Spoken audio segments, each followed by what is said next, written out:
भारत एवं पाकिस्तान मध्य युद्ध विरति चुक्ति मध्य अमेरिका राष्ट्रपति डोनाल्ड ट्रंप काश्मीर उपरे आउ एक विवादीय बयान देइछन्ति।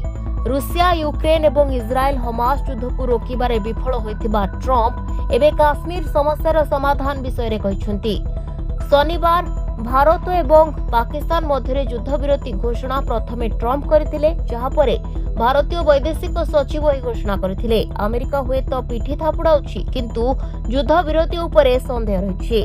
से प्रधानमंत्री नरेंद्र मोदी हुंतु किंबा स्वराष्ट्र गृहमंत्री अमित शाह एवं प्रतिरक्षा मंत्री राजनाथ सिंह युद्ध विरति विषय रे केही गोटिए भी कथा कहि नांती। अस्त्रविरति घोषणार मात्र 3 घंटा परे पाकिस्तान तार प्रकृत रूप देखाइला एवं अस्त्रविरति भंग कला।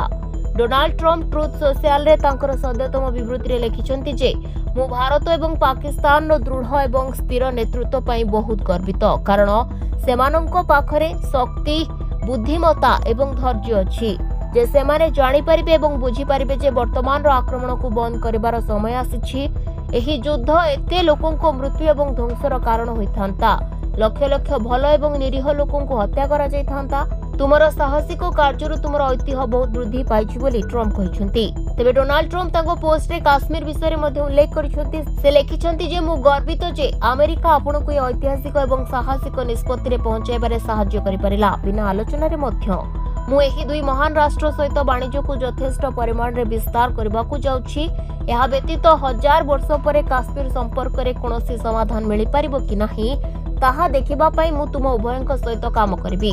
भारत एवं पाकिस्तान नेतृत्व को भल काम पई भगवान आशीर्वाद करंतु। तेबे ट्रंप को वक्तव्य स्पष्ट जे अमेरिका राष्ट्रपति पाखरे काश्मीर विवाद संपर्क रे सठिक सूचना नहीं। विभाजन पर अर्थात 1947 मसीह काश्मीर भारत एवं पाकिस्तान मध्य एक विवाद सृष्टि होता। धारा 370 हटाइबा परे काश्मीर रे एबे कोनोसी विवाद नहीं। गत 5 ରୁ 6 वर्ष मध्य जम्मू एवं काश्मीर आतंकवादी घटना रे बहुत ह्रास घटी।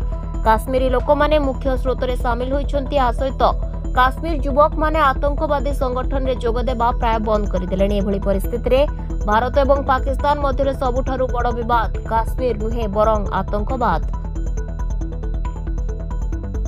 Bureau report, Dinalipi live.